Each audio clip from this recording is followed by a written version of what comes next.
अगर आपकी सैलरी 30,000, 50,000 या उससे भी ज़्यादा है और हर महीने आपकी सैलरी से मोटी रकम पीएफ के नाम पर कटती है तो यह खबर आपके लिए बेहद अहम है। सरकार ने ईपीएफ से जुड़े नियमों में बड़ा बदलाव किया है, जो लाखों कर्मचारियों की सैलरी, सेविंग्स और रिटायरमेंट प्लानिंग पर सीधा असर डाल सकता है। यानी कि अब पीएफ से जुड़े सीधे नियम बदल गए हैं। इसलिए चलिए समझने की कोशिश करते हैं कि नए नियम में क्या है और आपके लिए क्या बदला है। और सबसे बड़ा सवाल यह है कि आपके पास और क्या विकल्प है। तो अब तक कई कर्मचारियों की पूरी बेसिक सैलरी पर पीएफ कटता था, लेकिन नए नियम के बाद ऐसा जरूरी नहीं रहेगा। यानी आपकी जेब में हर महीने ज़्यादा पैसा भी आ सकते हैं, लेकिन इसके साथ ही रिटायरमेंट के लिए बनने वाला फंड भी कम हो सकता है।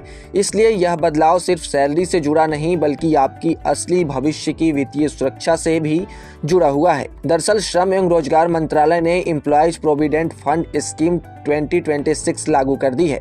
नए नियमों के तहत 15,000 रुपए से ज़्यादा मासिक सैलरी वाले कर्मचारियों के लिए ईपीएफ का योगदान अब वैकल्पिक यानी कि ऑप्शनल होगा।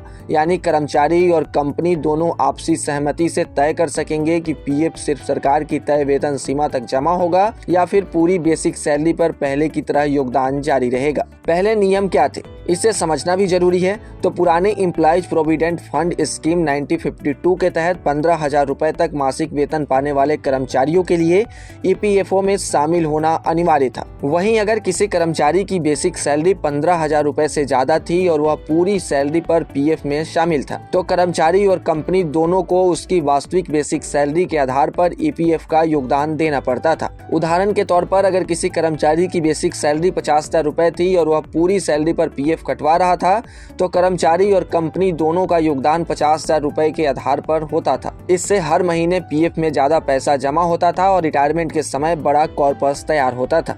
लेकिन अब तस्वीर पूरी तरह बदल गई है। नए नियम के मुताबिक अगर किसी कर्मचारी की बेसिक सैलरी सरकार द्वारा तय वेतन सीमा यानी फिलहाल 15,000 रुपए से ज्यादा है, तो डिफॉल्ट रूप से ईपीएफ का योगदान सिर्फ 15,000 रुपए तक ही माना जाएगा।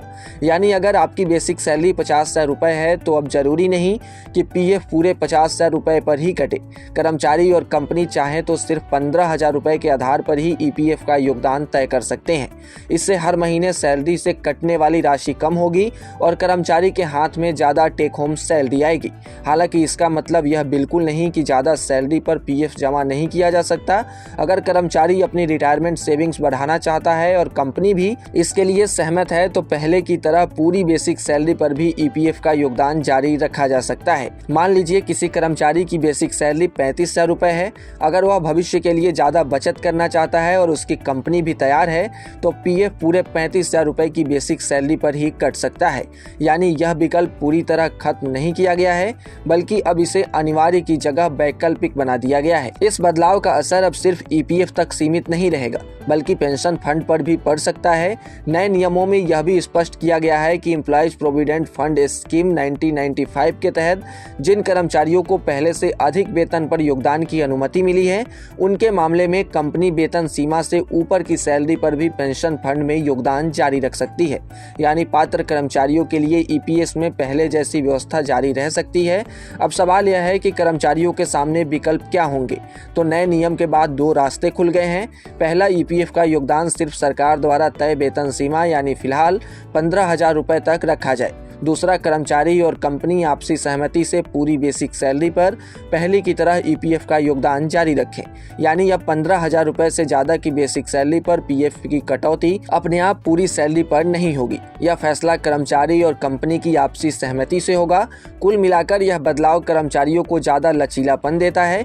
जो लोग हर महीने ज्यादा टेक होम सैलरी चाहते हैं, उनके लिए यह नियम फायदेमंद साबित हो सकता है। वहीं जो लोग रिटायरमेंट के लिए बड़ा फंड बनाना चाहते हैं, वह पहले की तरह पूरी बेसिक सैलरी पर ईपीएफ का योगदान जारी रख सकते हैं। इसलिए अब हर कर्मचारी को अपनी मौजूदा जरूरतों और वित्तीय स्थिति को ध्यान में रखते हुए फैसला लेना होगा कि उनके लिए कौन सा विकल्प बेहतर है।